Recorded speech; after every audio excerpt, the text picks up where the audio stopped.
Hi guys, இன்னைக்கு நாங்க காந்தாரா மூவிக்கு தான் வந்திருக்கோம். நாங்க யூஸ்வலா 2 தியேட்டர் தான் போவோமே. ஒரு தியேட்டர்ல வந்து இந்த படமே ஓடல, இன்னொரு தியேட்டர்ல வந்து சீட் ஃபுல்லா இருந்துச்சுன்னு சொல்லிட்டு வேற தியேட்டர் போலான்னு கிளம்பணும். நாங்க வர வழியில 2 தியேட்டர் இருந்துச்சு, அதுல ரெண்டுத்துலயுமே ஹஸ்பண்ட் வேண்டான்னு சொல்லிட்டாரு. ஒரேடியா நாங்க விஷ்ணு தியேட்டருக்கே போயிட்டோம். நாங்க படம் வந்து ரொம்ப சூப்பரா இருந்துச்சு. இதை நீங்க வீட்ல பாத்தீங்கன்னா கண்டிப்பா மிஸ் பண்ணுவீங்க. தியேட்டர்லயே போய் பாத்துருங்க. நாங்க யூஸ்வலா எப்பவுமே நைட் ஷோ தான் போவோமே. நாங்க அது கூட ஏன்னா என் ஹஸ்பண்டால தான். அவர் வந்து ஒரு 2 மணிக்கு மேல தான் தூங்குவாரு நைட்டு. அதனால இவர் என்ன பண்ணுவாரு, நைட்டு 10:30 மணிக்கு எங்களை தேட்டருக்கு கூட்டிட்டு போயிட்டு வந்துட்டு இவர் நல்லா ஜாலியா தூங்கிடுவாரு. எங்களுக்கு அந்த டைம் போயிடுச்சுன்னா அதுக்கு மேல தூக்கமே வராது, போயிடும். அதனால இந்த வாட்டி நைட் ஷோக்கு நாங்க வரவே மாட்டோம்னு சொல்லிட்டோம் தெளிவா.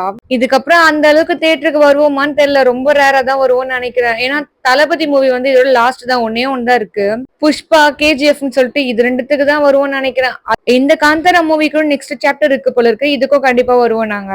நான் ரொம்ப மிஸ் பண்ணுவேன். ஆனா அப்புறம் என் லூஸ் ஹஸ்பண்ட்காக தல படத்துக்கும் வருவோம் நாங்க. அப்ப கூட இவன் எங்களை ஃபர்ஸ்ட் ஷோ மட்டும் கூட்டிட்டு வர மாட்டான்னு நல்லாவே தெரியும். அவங்கிட்ட ஏன் ஃபர்ஸ்ட் டே ஷோக்கு கூட்டிட்டு போக மாட்டேன்ற எப்பவுமே கேட்டுன்னு வச்சுக்கோங்களேன், ஒரே பதில் தான் சொல்லுவான், உன்னை ப்ரொடெக்ட் பண்ண முடியாதுன்னு சொல்லுவான்.